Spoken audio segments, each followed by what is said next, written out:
Welcome to the Angels, Magic and Joy podcast. This podcast is for those who seek answers from above, guidance and magical inspiration. Immerse yourself in the realms of magic, angels, fairies, unicorns, dragons, and so much more. I'm Kirsty Jandrell, and I'm delighted to be here with you today. And I am Kate Rajpal.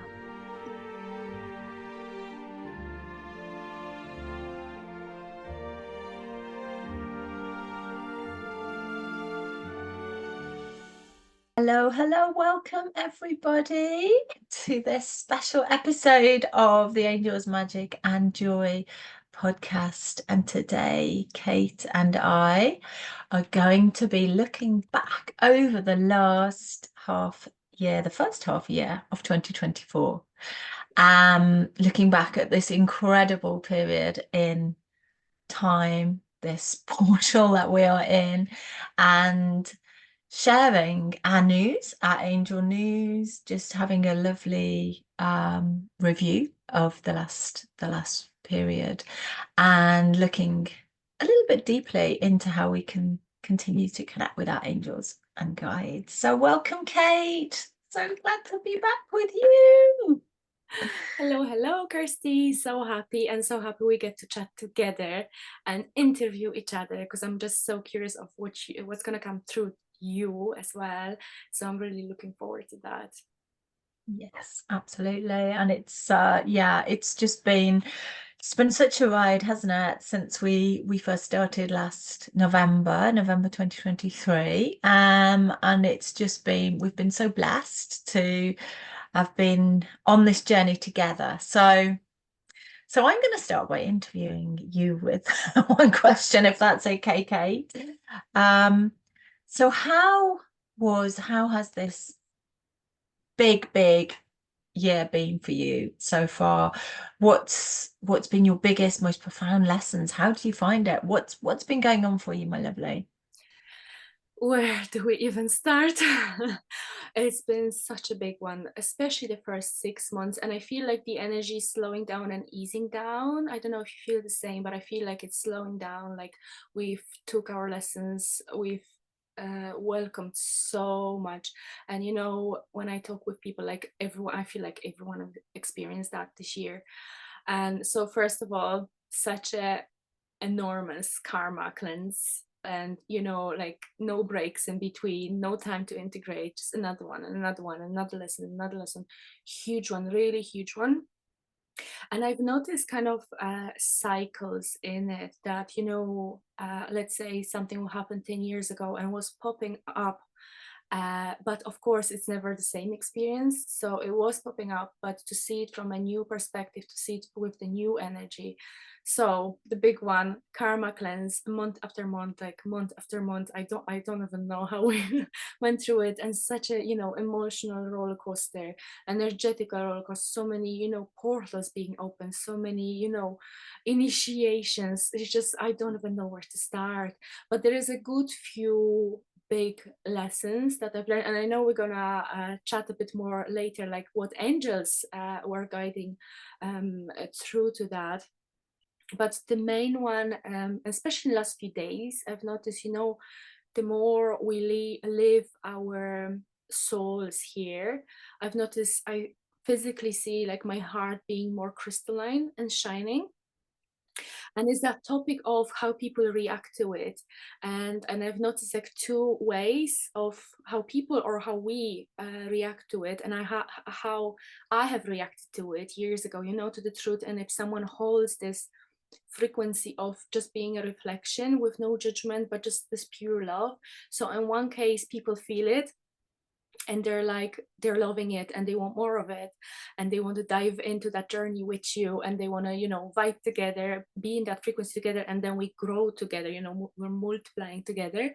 And then the second one is, if someone doesn't want to see the shadow, or they're not ready, they're just simply not ready to face it, they get all those sorts of reactions to it, like either being angry or projecting something to us. But then I found myself reacting differently to it, the more that heart is expanding. In the past, I would be two ways again. I would be either from extreme people pleaser, like, I'm sorry, you abused me. I know it must be hard for you. Like, how can I help you in that? How can I help you in that journey that you're, projecting things or literally abusing? Or the other one, I would get so frustrated and so angry because I knew it's not right and I didn't know how to set the bound, like, protect myself, or a need, or a feeling of a need to even protect myself. And I remember, I think I had chatted with Callista, our wonderful teacher of the modality, and she was saying something, because there was that question, like, should we defend the modality? Should we always? And she was like, we don't have to defend it. We don't have to. It defends itself. Like, we don't have to, explain anything to people. We don't have to, encourage them. We don't have to convince them, because it's done by itself. Whoever sees the frequency, whoever feels the frequency, they're ready and they're open. And if they're not, kind of stepping into the space of, okay, I see it, but I don't have to hold it for you. And it was such a big one. And especially last week or two, I feel like I was able to, let's say, see the things being projected to me, but I didn't have any judgment or any emotions to it. And that's another one that I learned from Callista. I was asking her about some situation the other time, and I said, how should I react to it? And she said, you can respond to it, but don't react to it. And that was such a big one to me this year. We can respond, of course, like, we're in our space, we can speak up, but we don't have to react emotionally. We don't have to have, anything to be held or attached ourselves to the story. So that's such a big one for me this year. And when we go through those lessons and all of those things are happening, it's hard not to attach to them. And then the new karma is being created, and then the story goes on and on.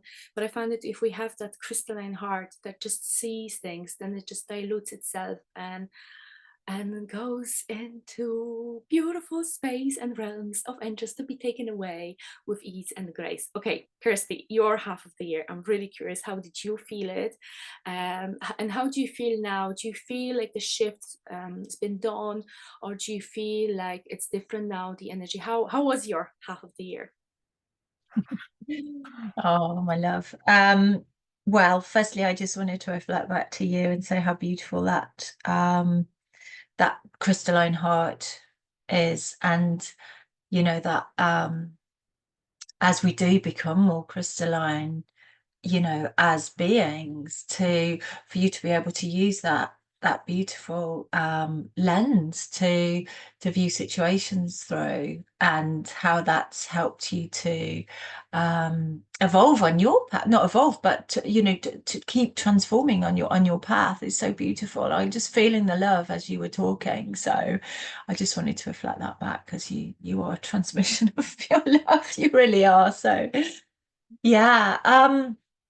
Gosh, I feel personally that it's been a year when there's almost, as you say, that there's this karma clearance, complete clearance. It's been a year, like, we got to the end of last year and I thought, oh, phew, I think I've done all my clearing now. No.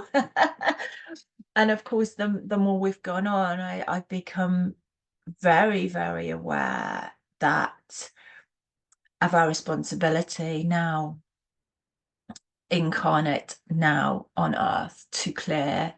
And we were talking about it, weren't we, before we got on the air, really, that we're clearing for the generations to come now. And we've got this unique and I think Tim Ward referenced Tim Ward again.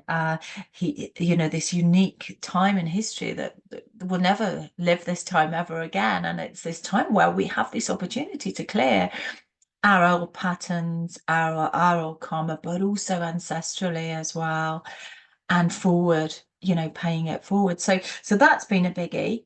And I feel like the potential to manifest is almost instantaneous as well. It's like, I think you have to really, I've been very cautious about, no, not very cautious, but clear about my intentions, because our power as manifestors and co-creators of our realities I feel so heightened at the moment. It's like you only have to think about something and it comes into being. So yeah, that has been phenomenal. And it's just almost, you were talking about this. I love that sort of the way you describe that that almost the choice of timelines, isn't it? In terms of, um, not reacting, but responding to situations and having that clarity, being able to set your boundaries and having that clarity around what your soul wants and what's in your soul's alignment. And I feel there's almost been for me personally, a very distinct stepping into my soul's purpose, um, without without hindrance almost. I feel so grateful that I'm walking along this path, and the sort of, and I don't want to really use the word 3D or 4D, but that old way, those old systems are that just feel so distant from my reality, um, that it's been very, very easy to see what's aligned and what's in my soul's best interest and the highest good of all. And I've been able to view that much more clearly this year, and I feel like I've just been able to step in and step up to, and the the potential for not being in alignment. As soon as I'm not in alignment, I'm so aware of it. I don't know whether you feel the same. And it's almost like I don't have the opportunity to make the same mistakes so much as I used to. There's no, as you say, there's no time to integrate. You just kind of, you have to step up. Otherwise, the contrast is so marked that it's just not even an option, if that makes sense, to not be in alignment. So yeah, I felt like it's almost like, yeah, we're really being called to step into integrity and into alignment. I feel personally that this year has been so quick. I mean, it's just crazy. But you talked about it slowing down, and I feel that too. But I'm wondering whether it's also us actually being able to catch up with the pace of change.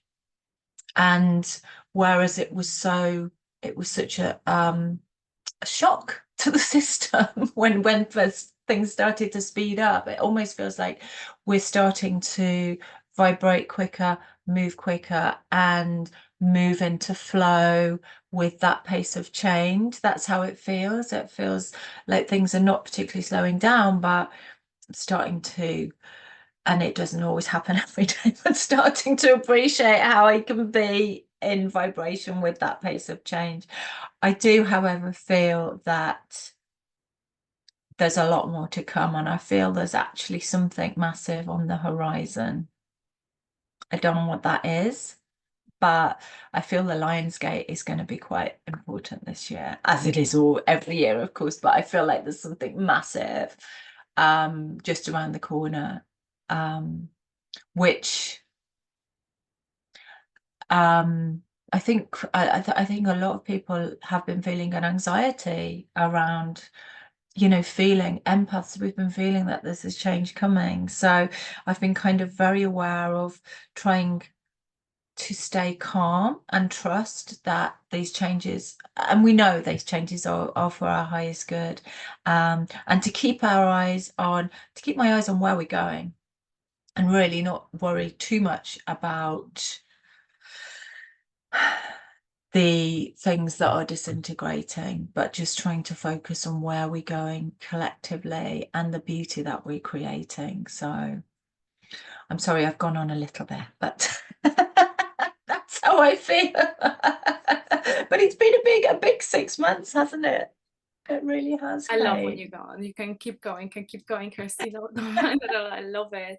And it's incredible that you mentioned the manifestations. I've noticed that so much. And our journey energetically, and something will come to me, some new energy or a new aspect, and then it literally manifests like next day or in 2 days, and then another piece of puzzle, and then that opens another piece of puzzle. So I would feel something energetically that's coming, and literally a day after it's manifesting, like the person comes and holds that physically. And it's incredible, and the speed of it. And I love how you mentioned that it's not like it's slowing down, but we're kind of adjusting, and we're adjusting to that love and that frequency that came. And I love that you mentioned the horizon, because I had the visions of that we're here. And we know the angelic beings, we know the unicorns, the dragons, and all of, the star beings and all. But I had that vision looking, through space, and I saw on the horizon the amount of beings that are coming, and they're very, very new frequencies, even to my soul. Like my soul is like, oh, this is new. Like, because you would experience something, you're like, it, the unicorns, the dragons, like you've connected for, thousands of years with that. Like it's nothing new, like in your heart. But I've saw so many areas that they're actually new, they're different, and from really different realms. And maybe I'm gonna come back to it later on if I feel like, sharing more about that, because there were some beings coming to me that so different, like I can't even put a name to it. And then coming back a bit to the practicality, and I would love to hear your part on it and your experience, because you've worked with people, you worked so much with yourself, and you feel and see so much, Kirsty. Okay, so the big one, I'm just gonna drop it in here. And then, okay, how to connect with angels. And let's say, how do you know, let's say it's your guardian angel, how do you know it's like an angelic being, how to connect and how to deepen that connection, how to deepen, the journey. Thank you, Kate. Yeah, and I just also wanted to add that yes, it does. There are so many beings here helping us at the moment, aren't there? And it's exciting, isn't it? That there's so many new energies to us. Yeah, as also. So yeah, how to connect? Well, I think the biggest way, and the more I work with individuals and also groups of people. I think this is the other thing that we were talking about. Our soul tribes, they're coming together and we're being magnetized together, which is amazing. And being able to do all of these amazing all this energetic work.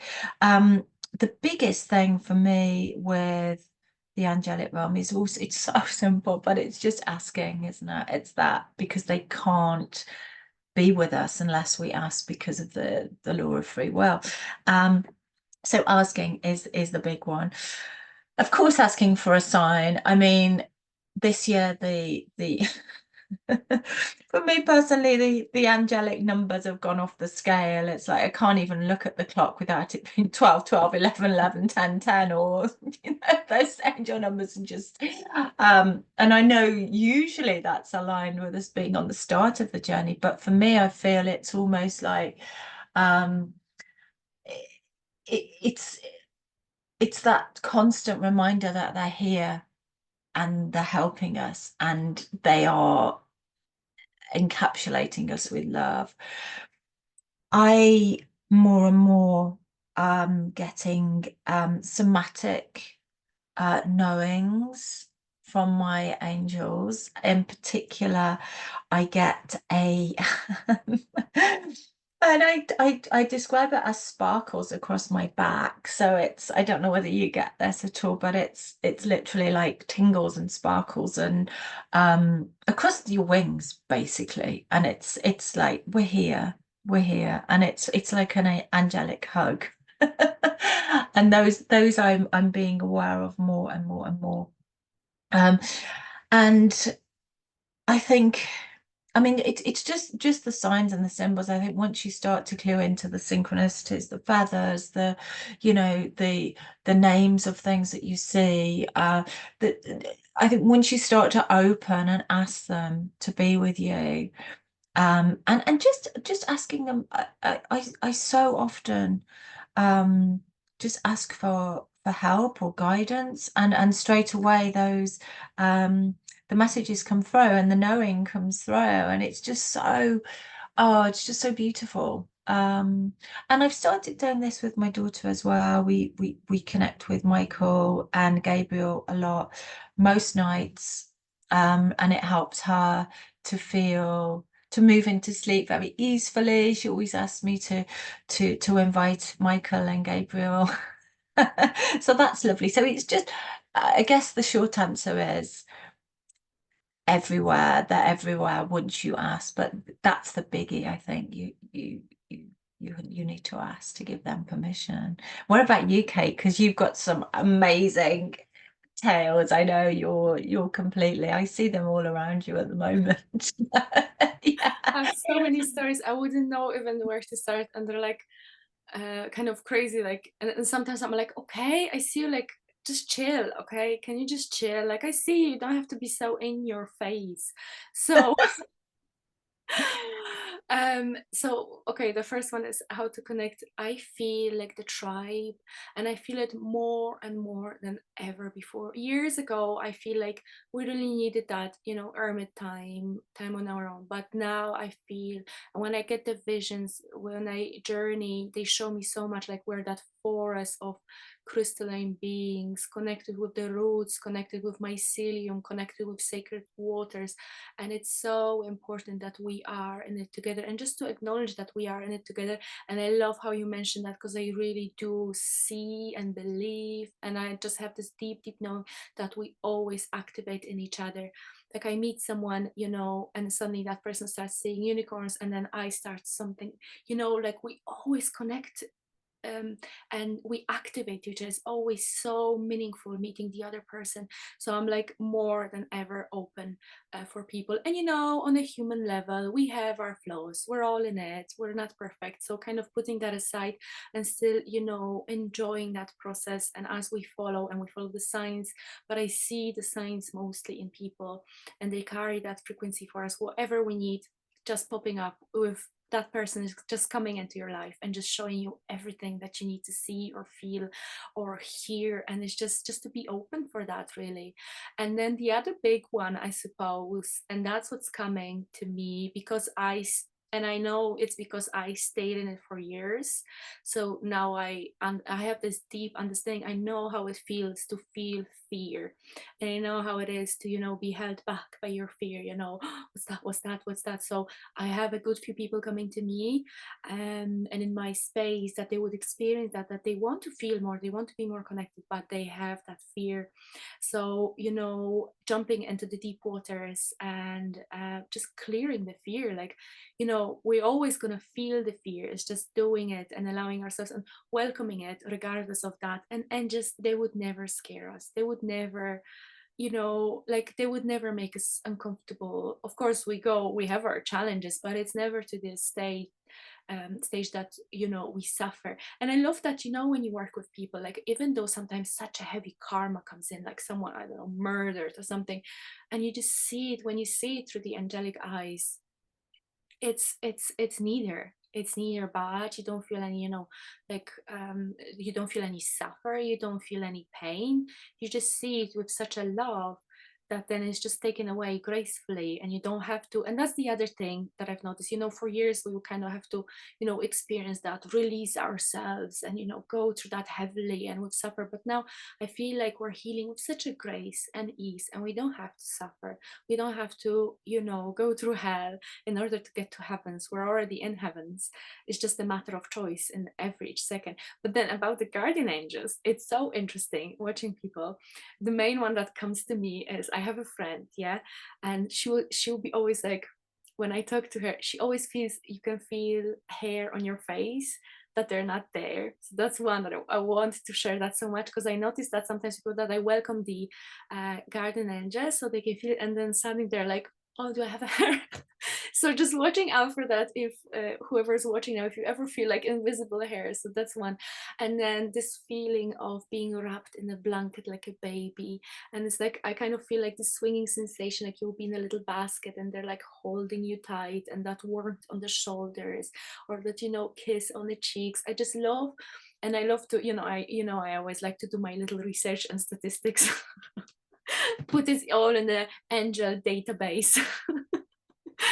And it's so fascinating how everyone is experiencing that differently. And very often people are like, oh, I wish to be like you, because you see and you feel like you feel the same. It's just, and that's another thing, because people, and that's part of my story as well, is that as we change the timeline, kind of looking from like a quantum perspective, we think that we don't have a gift, or we don't see the angels, we don't feel them.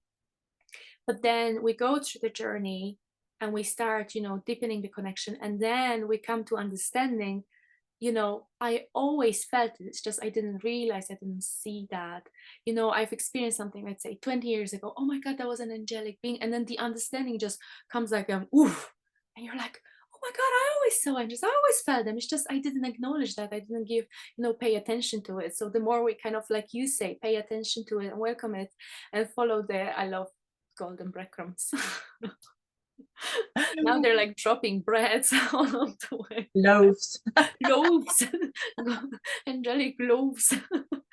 And so the main one would be, like, to conclude, to stay with the tribe and to stay with people that you feel they have a connection, and something is, calling you into them. That's that sweetness that you need to experience, and it activates. So we never learn anything new, we're just remembering ourselves. And I feel like there's nothing better to learn about yourself than the other person. Is always such a mirror, such a beautiful way of finding about your truth. I don't know if you would agree with me, Kirsty, on that. Yeah, I love that, Kate. Thank you. Yeah, that recognition of when you meet a soul brother or sister, and that instant attraction and feeling of comfort and knowing, and yeah, seeing that reflection of you as an angelic being and in their eyes, and likewise you're doing the same for them. Yeah, I love that. That's so beautiful. Yeah, and so much in there. And yeah, as you say, that's that sort of understanding of now, where I think so many people now are, their psychic gifts, their clairs, are coming online, and it's helping them make sense of past events. And yeah, wow, that was a divine interaction. That was, so I love that you mentioned that. Thank you. um so, Kate, thinking about angels specifically as well, what could you share what your most profound experience or experiences with angels are? I know you have loads. Can you cherry pick for us, please? Is it possible to share one or two of your most profound, amazing, transformative? Okay, so before we came on, because there's so many, like sometimes, you would journal and put them down. Like, I have so many experiences that I don't even have time to like write it all down, because it's just another one, another one. But I was thinking of the past, and kind of something like really profound. And that's why I brought that painting today, because that represents that shift that happened. I think it was like 14 or 15 years ago. So I came to Ireland, and I met that guy, and I was kind of, dating him, and I thought we are a couple, like I thought we're together. So it was going on for maybe a year, maybe less than a year, and then at one point I realized that he had someone in the meantime. So, my heart being broken, disaster, uh, drama and trauma, and I was going through a crying disaster, and I was in such a dark energy for so many years. And you could see that in my art, because I would paint. Then there was a period of time that I wouldn't create at all, whatever. But you could see that in my art since I was in school. In the art school, my art was very like dry and dark, I would describe it, like no juice of life in it. And then, I was, such a broken heart. And I remember that day I went for a walk, and that was in Dunleary, that's south of Dublin. And I was walking along the sea, and I sat down, and I felt something was coming, and I saw this massive being of this enormous light that was coming my way, like nothing I've ever experienced before, like this enormous light. And as it came on me, there was so much release and understanding and so much compassion. And I started having so much compassion for him and for her and for myself. And suddenly this like knowing came, this understanding came, like, like I couldn't even describe it. Like I just felt it so energetically that I couldn't even describe what was happening. And then, and suddenly I felt calm and loved, and it was incredible. And then and I think at that point I never even heard of the angels, because I never heard like through church or anything. So I wasn't even interested in like I didn't know like about angels at all. I could just feel the energy, sense the energy. But I came back, and then within a few days I made that painting, and that was the very first painting that I've done that had light colors in it, that had that light in it, and I named it Hope. And because I had so much childhood trauma, so much trauma on top of it, and Hope and Gabriel, Mm. wonderful for the inner child, the inner work for the families, for that sweet love, this mother love. And I painted her, and I named her Hope. And then a few years later I've met Callista and then the angel healing, but still I haven't learned about angel healing. And then years later, when I started learning the modality, learning about the angels, and then Hope came through, and she looked at me and she's like, you all know me very well, don't you? And it hit me so much because I've manifested her in the painting so many years back. And then, all the pieces of puzzle, they just came together, and this knowing came. Oh my God, of course I know you. Of course I know you. I met you years ago. You came to me. It's like, yeah, it's me. Nice to meet you again. So that was really, really, really life-changing experience. And since then, my art was very bright, very light. Like that darkness kind of faded into I don't know where, but it was gone. So that's that. And then I'm gonna be interested about yours, because I know on the teacher training we've traveled to our first incarnations. And I want to mention one thing, and maybe ask you one more thing as well into that. So when we've traveled to our first incarnation here on the earth, on the planet, I always used to have this big connection. We had a linden tree, massive tree in the garden. And, being so abused as a kid, I would run away and I would hide behind it. And I always felt, in therapy, one of the first questions they ask you when you do therapy, like a traditional one, they ask you who comforted you when you were a kid. If you were upset, if you were sad, who comforted you? So for me, the first thought that would come, it was the linden tree. The linden tree, my biggest ally, it is mother love. And then it's incredible because I always felt that connection with the tree. So if I was a tree, I was a linden. I'm gonna put it out there straight away, and I want you to answer that as well, Kirsty. What tree would you be? But we're gonna come back to it in a second. And then as I traveled back into my very first incarnation, I was this tree. And I don't know if it was linden tree, if there were linden trees back then, but it held that frequency of the linden tree. And it's incredible because that connected us as well. So that was another amazing, profound experience to, put the puzzles and pieces together. And that story always evolves, it always expands, then you journey and you see, oh my God, no wonder I was so connected to linden, because one time I was the linden tree. And then the story expands and expands. It's just such an endless, amazing journey, isn't it? Kate, I've got shivers and chills and duck bumps, as my daughter calls them. Goosebumps. That's so gorgeous. Thank you so much for sharing all of that. And yes, I remember that experience with the you and the Linden, and thank you for being so vulnerable and sharing that, my love. And I wanted to connect two of those streams of those angelic threads with you, if I may, because I know we share the Linden. And yeah, it's as you were talking, as all these sort of aha moments were coming to me. So firstly, with the linden tree, I've always been very attracted to oak. Has been my I guess favorite tree. I've always found them so beautifully strong, but so protective, and just the ancient soul of an oak is just. I've growing up, I just always loved trees, and of course, sort of following.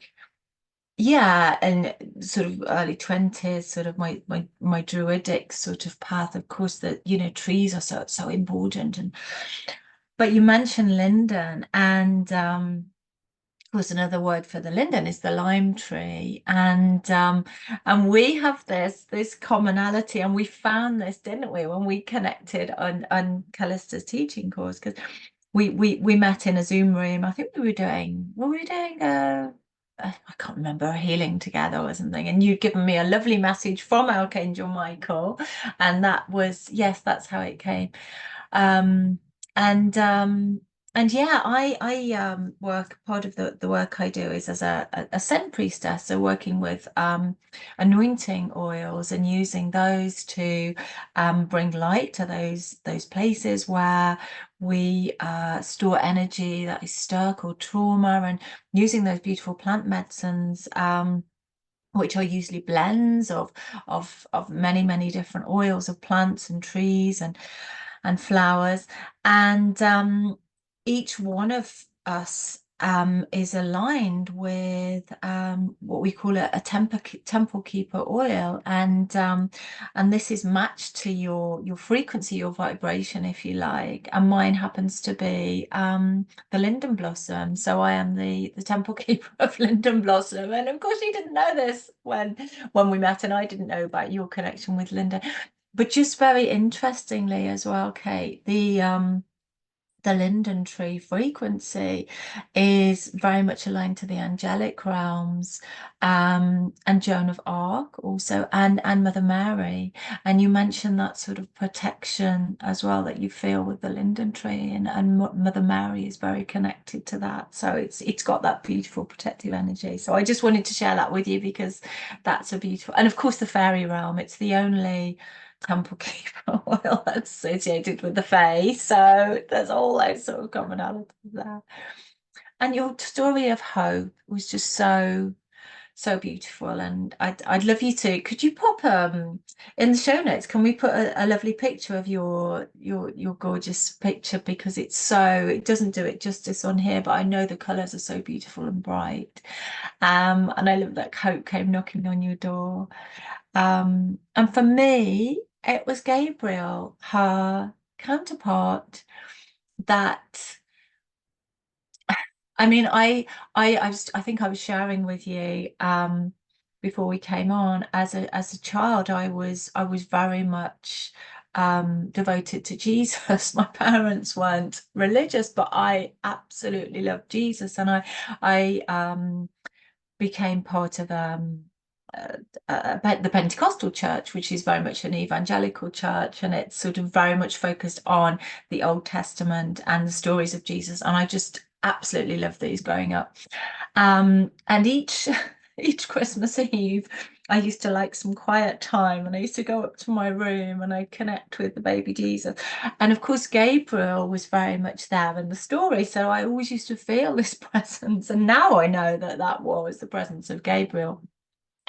But he came to me later in life. And I think I've shared this before, but I'll just touch upon it because it just works with your hope story so beautifully. Um, I yeah, went through a very long fertility journey, and being an older mum, yeah, I came to motherhood very late, and it wasn't like many people, unfortunately, it wasn't a very straightforward line. And I had myself and my husband went through quite a journey to for my daughter to be here. And one of those, part of that journey was, um, unfortunately, sort of losses and things like that, but also fertility treatments. And it was during one of these treatments that I was actually sort of quite low, and I thought I was never going to be a mum, and yeah, I was really sort of not in a happy place, shall we say, and I was just very desperate. I desperately wanted to be a mum, and I knew there was this soul waiting to come, but I just didn't know how they were going to be. And I very much thought my daughter was going to be a male. And anyway, I in this fertility treatment, the one day, I got my eyes closed, and I was just sort of praying to whoever would help. And I didn't know it was the angels at that time, but I saw this gorgeous gold, pink and orange light in my mind's eye. And I just knew that everything was going to be okay and this soul would come in. Um, anyway, fast track 2 years later, and I was pregnant with my daughter to be, and we started making lists of names as you do. Anyway, I thought she was going to be a boy, and I said, right, Gabriel is going to be his name. And girls, oh, I don't know. We had a list of 21 girls' names because I was convinced that Gabriel was coming. Anyway, it was only after she was born. She wasn't to be called Gabriel because she was a girl. But then I realized it was Gabriel, of course, who helps with fertility and looks after children. And it was him that was there all along. So Gabriel and Hope together. Beautiful. And it was only sort of when she was about one that I realized that Gabriel had been there all the time. So I'm just, yeah. And when you talk about hope, we've got our two, our masculine, our feminine energies of the same angelic frequency, Gabriel and Hope. So isn't that amazing? And here we are. Oh, Oh, thank you so much for sharing that, Kirsty, being so vulnerable and sharing. I feel like that message will touch all of those because I feel like loads of women struggle with that right now. And I know personally a few that they struggle with that. So I feel like I'm going to send that to them because I know oh. it's going to be so helpful and hopeful for them because there is always that message of hope coming through, isn't it? Like we're the worst and the last pieces in the biggest depths, and hope is always, knocking in our door. So beautiful. Thank you so much for sharing that, Kirsty. So beautiful. Thank you. Pleasure. It's that message to not give up, isn't it? That we're always held and we're always loved. Um, and just to trust. So, my darling, back to you. I So, love, okay, because I like practicality and I love putting everything. yeah. So if you were to look like your whole experience with angels, but also, with unicorns, with the fae, with, whatever, with the light that was coming through, what would you say? What have you learned from the angels along your path? Like, what were the biggest lessons? What teachings came through that before you wouldn't even think of, but now it's become a knowing and it's become a part of your frequency? Thank you. That's such an amazing question. Um, Really simple, um, yet totally transformative for me. Is that I am an angelic being, I am a divine being. We're all divine beings, we're connected and we're held in love. And we will return back to that. And there's nothing to fear. There's nothing to fear because essentially everything is love. And whatever it looks like on the outside, whether it's the darkest, um, most awful human experience that we go through, it's actually working for our highest good. The darkest thing is working for the light, and that we all are love, and that is it. And it's one thing knowing that intellectually, but it's another thing actually feeling that. And I've been so blessed to actually feel that, and it's just transformed my life because I know there's nothing to fear, and I know that we are held in love and that we are that for each other. And I see that as I look in your eyes. I feel so blessed to be on this path with you because that they brought us together, and that's the miracle that is love. How about you, my darling? Yeah, you really, really never know what's around the corner. And we would have that, expectations towards the way we want it to be, the way we want things to be, the way we want things to unfold. but we have such a limiting, mind. So just being open for that. And that was, I would say, that was my biggest lesson, that detachment from the outcome, detachment from, the expectations. Even, people coming for healings, you want them to heal. You want them. No, you don't. You're just here. You're just a vessel for the divine. Whatever will be, will be. And really, and I've noticed the more I've detached, the expectations, the thoughts, the beliefs around anything really, just to be that. I remember we spoke about that in tarot, when we talk about tarot, that we love that. Is it the Fool card? Is it like, like being this tabula rasa, being this pure vessel for the divine? And it comes in such interesting ways. Like, I would never guess, like I would never orchestrate that ever in my life. So I'm like, okay, you guys deal with that. I'm just gonna watch how it unfolds. And I really noticed that the more detachment there is, like the more purity there is, the so much more is coming through, and so much healing, and so much more power, and so much more knowledge and discovery in that. And the things that I would not even dream of asking for, they just come, because you just open up. And it's connected with that fear as well. Like, once there's no fear at all, then you're just really, really open to receive, and to just be the vessel for the divine. And then how it unfolds in our physical reality, my god, like I would never expect that. And it manifests so quick, so you just open up, the energy comes, and then it manifests. Wow, welcome. Nice to meet you. And I would never ever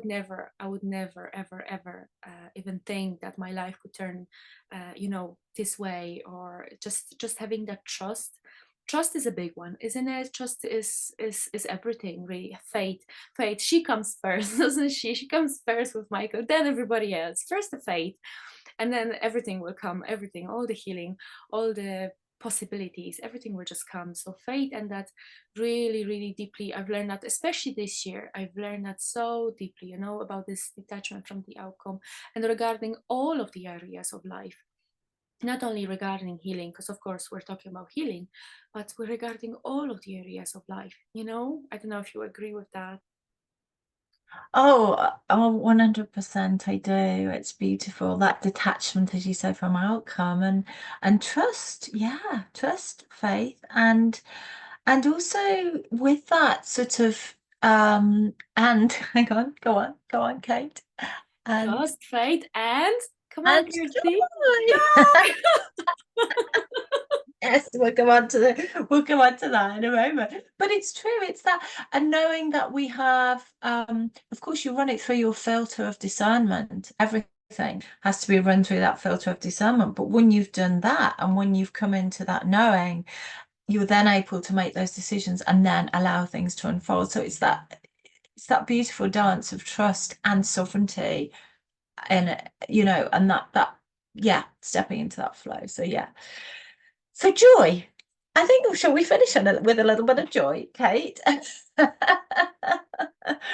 frequency of joy. We talk about it with our guests. It's one of our favorite questions, isn't it? And it feels so relevant now. What have you to say on joy, and why it's so important, my love? What have I not to say? Maybe we start there, because there is so much. And I've noticed, it's such a power. It's an incredible power. And I've noticed I have this thing, and I had it for years, but I kind of hidden it, because you're supposed to behave in a certain way. You're supposed to be in a certain way, and all of the stories and beliefs. And there is so much shame being put on us. There is so much, so many, like, cage being built around us. And I feel that when joy and freedom, I would say joy and freedom, they're quite connected. When joy comes, it just destroys. Oh, I spilled the tea on myself. Destroys the whole. There she is, bubbling around. Welcome, welcome. Yeah. So, and I've noticed this thing that I always had it naturally, that anytime I feel like a dense energy, I'm not even very often, I'm not even aware I would feel the dance energy, because you know when you're between people or something, you can be pulled into different things. I would just unstoppably start laughing and, I don't know, messing around people. And I have so many, like, normally as we sit now, like, it wouldn't come to me. But once she comes in, she gives me all of those crazy ideas. Say that, do that.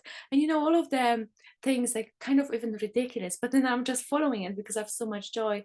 And the way it brings the frequency up, like nothing else can bring the frequency so high up, and so simple.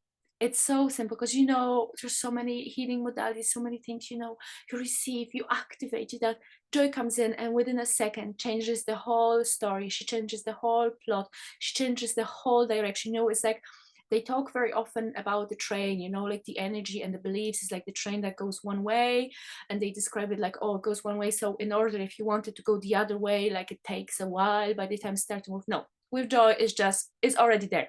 It doesn't even start going the other way. It's already, you're already there.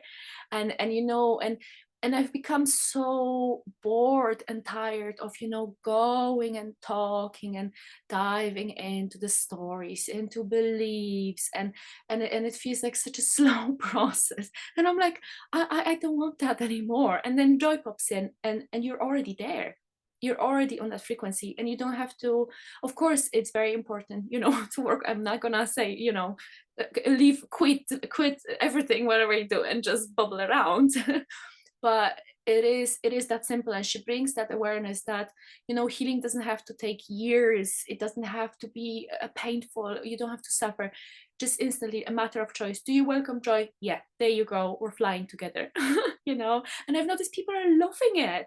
People are absolutely loving it. And sometimes I was like, a while ago, now I don't have it anymore, but a while ago, like, oh, should I be, you know, should I be? But I felt in my heart, and people are absolutely loving it because they need it so much. We can become, even on the spiritual path, we can become so serious and so, so we really need joy. Come on, Kirsty, bring more joy. What do you think of joy? Is it important, or should we skip it? I think you know the answer to this one. Can I just ask you before I give you my little two penneth? What are your, okay, let's say what are your top three ways to access joy, Kate, just off the bat? So it's very It's hard because I have it quite naturally, and I gorgeous. always had it. It's incredible, and that's the main thing that was being tried to put down in me. I was, you know, even growing up in really abusive environment. I won't deny that I was really abused for years and years.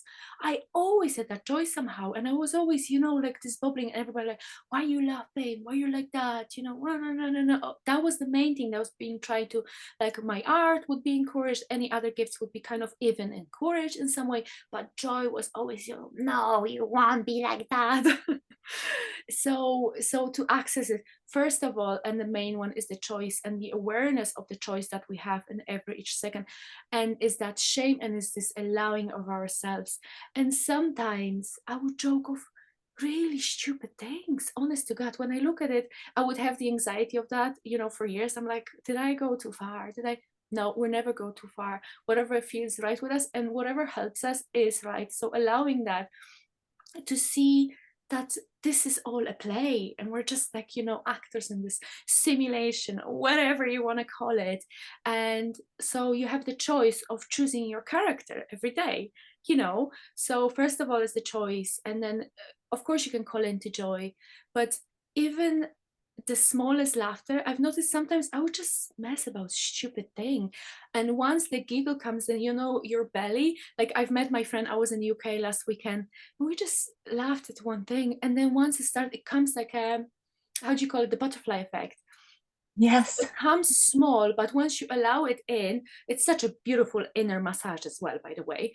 So, you know, once you allow it in, and then you follow that sparkle, then it grows enormously. And you know, and it's so contagious, isn't it? I feel like it's the most contagious energy. I was at the Body Mind Soul in Dublin last year, and the hall was huge. I think like thousands of people. And then the stage was quite on the side because they didn't want to, you know, bother other people with whatever was happening on the stage. So somebody was doing a laughter yoga, and somebody recently said to me, oh my God, you'll be incredible at laughter yoga. So somebody, and was this little bubble, that they were like, because you kind of even like, you can even train yourself to do that. You're just doing ha ha ha ha ha, and then the more you do it, you actually start laughing. You don't have to know why. It doesn't have to be an intelligent joke, really. Honestly, it doesn't have to Yes. even matter. And it's so conditioned. The whole hall, and I've noticed people, like everyone started laughing incredibly. And then you notice between people, whoever thought like, oh, this is not serious, like, why you're laughing, or that you need to have a reason to laugh. I mean, honestly, really boring. Come on. Oh, I want, as you, okay, my biggest wish, and I'm yeah. sending it out there. If you live, Oh, Kirsty, longer than me, or whoever lives longer, I would might have my biggest wish for my funeral is everyone to laugh for 24 hours, so that it just spreads all around the world. And I want my funeral to be a laughing yoga funeral. Okay, so please oh, receive my wish. gorgeous. I love that. Oh, bless your heart. That's Okay, amazing. so please, Imagine? pardon? Can you imagine Oh yeah, the I do effects of imagine. I'm that? on it. I might do my funeral like before I die. There's lots of people doing that nowadays. Because why would you party when you're not Yeah, there okay. already? Like A I would definitely celebration do. of life. I might do a few events before I die. So just stay in touch. We might be organizing something. So please, Kirsty, share your story with. How was it with you?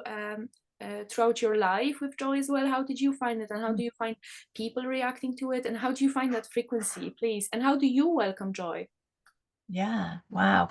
Um, okay, so yeah, I was very aware as a child of the impact that my mood had on what happened in the external.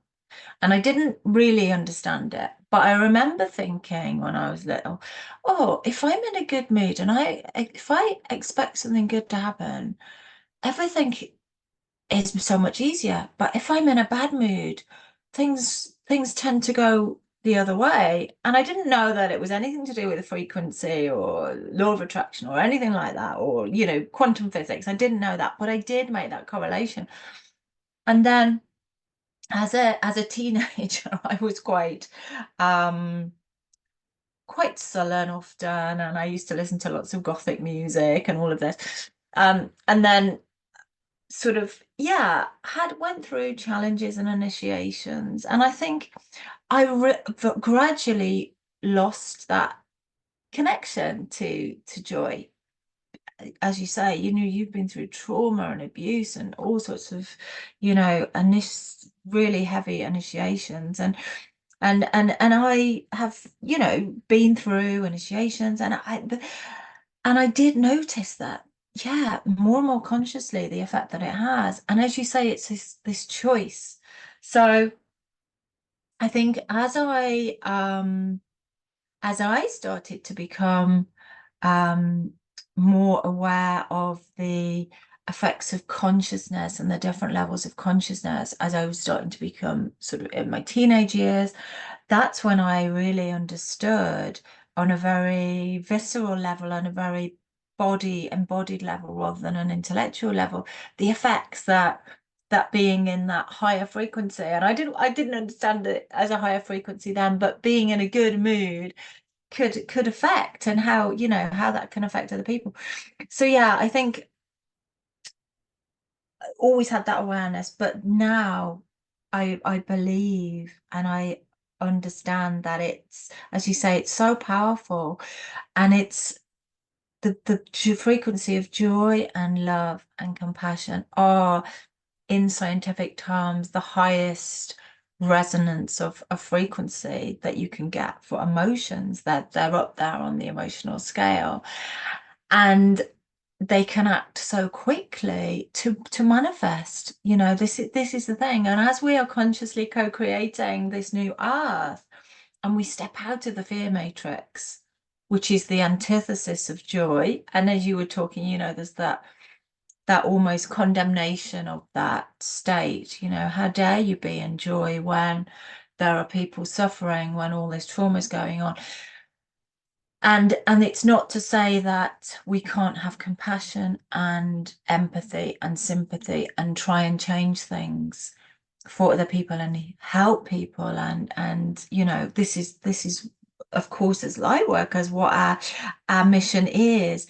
But the way to do that, I truly believe, is to try and uplift other people by being an example of the embodiment of those high frequencies, so that you can lift each other up as rather than, what I'm trying to say is it doesn't help the other person to come down to a sad frequency, but to hold them in love and joy is going to help them to uplift. And that's sort of a microcosm. So on a macrocosm, when we think of, if every single person on earth was resonating with the frequency of joy, what a different place it would be. And as you say, it doesn't deny the fact that we need to do our shadow work. We need to clear our patterns. We need to clear our ancestral karma and all of that. But it can be done quickly, and it doesn't have to be a long, drawn out process, because it's a choice,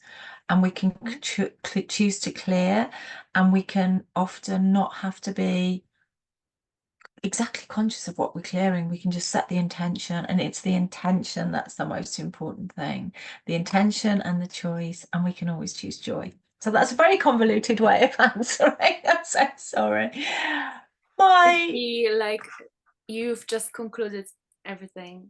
That was just like the perfect ending to our conversation today. You just concluded, you just put everything in one, and this is the biggest truth. And I feel like that was what was meant to be said today.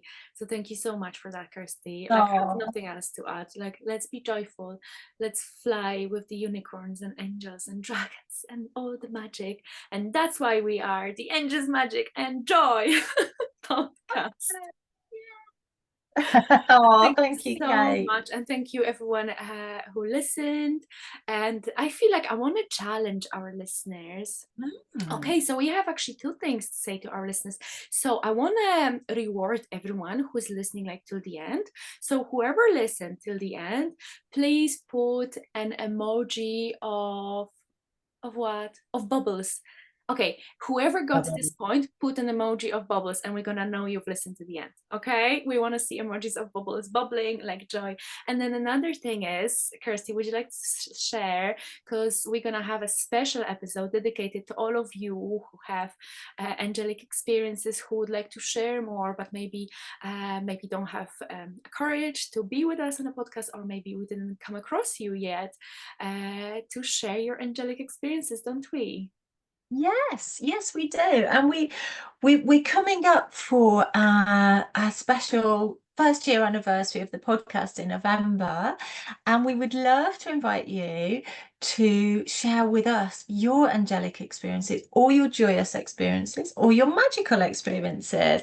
So we'd love to dedicate our special first year anniversary episode to you, our listeners. So we'd love to invite you to send in. You can either write in, you can email us, you can send a little audio recording to our email, and we will include you in that special episode, which is coming out in November.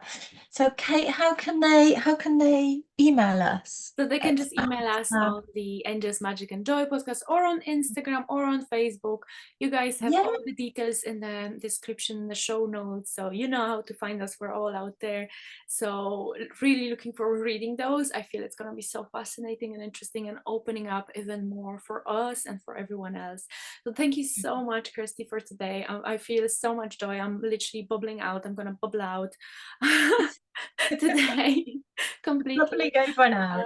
Thank you so much, and looking forward to our next episode. Thank you. Oh, me too. Thank you, my love, and thank you all for listening. And yeah, can't wait to see you soon. Have a beautiful day. Bye. Bye.